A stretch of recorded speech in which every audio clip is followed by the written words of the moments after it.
Hello friends, आज आपण बघणार आहोत होममेड हेल्दी केक। 4 केळं होते घरामध्ये, खूप सारे पिकले होते, चला म्हटलं केक बनवूयात। त्याला छान तुकडे केले, चमच्याने त्याला छान मॅश करून घेतलं। मिक्सरचं भांडं घेतलं, 1 वाटी त्याच्यामध्ये दूध घेतलं, साईसकट 3 चमचे तूप टाकलं, त्याच्यामध्ये अर्धी वाटी गूळ टाकला त्याच्यात आणि 3-4 अंजीरचे तुकडे करून घेतले, ते पण त्याच्यामध्ये टाकून दिले मी अंजीरचे तुकडे, ते पण छान मॅश करून घेतले मिक्सरच्या भांड्यामध्ये। ते छान बॅटर तयार झालेलं आहे। त्याच्यासोबत मी परत केळं जे मॅश केलं होते चमच्याने, ते अजून छान मॅश होण्यासाठी मिक्सरमध्ये एकदा फिरवून घेतले, म्हणजे ते तोंडामध्ये येणार नाही, छान मॅश होऊन जातील।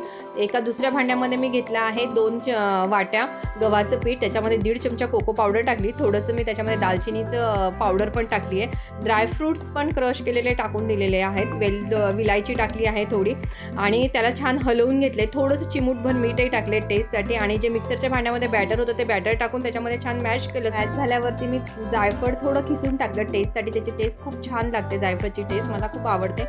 जायफळ टाकून छान परत एकदा सगळं मॅश केलं, त्यानंतर मी अर्धा चमचा सोडा टाकला, त्यात थोडंसं पाणी टाकलं ते ॲक्टिवेट होण्यासाठी आणि परत एकदा मॅश केलं। त्याच्यासोबतच मी कढई ठेवली होती, माझ्याकडे लोखंडाची कढई फुल गॅसवरती। हे सगळं करत असताना मी आधीच कढई ठेवून दिली होती, त्याच्यावर एक रिंग ठेवली होती, एक भांडं घेतलं, साधं कुकरचं भांडं आहे ते आपलं, त्याच्यात थोडंसं तूप टाकले, छान तूप लावून घेतलं, थोडं चांगलंच लावलंय तूप मी आजूबाजूला सगळं आणि ते बॅटर त्याच्यामध्ये टाकून त्याच्यात थोडे बबल्स आलेले असतात म्हणून त्याला थोडंसं बबल्स काढून घेतले, सोबत ड्रायफ्रूट्स टाकले, थोडी चॉकलेट होती माझ्याकडे, ते चॉकलेट पण वरतून मी टाकून दिलेले आहेत आणि 1 तास मी होऊ दिलं आहे, तर बघू शकता तुम्ही।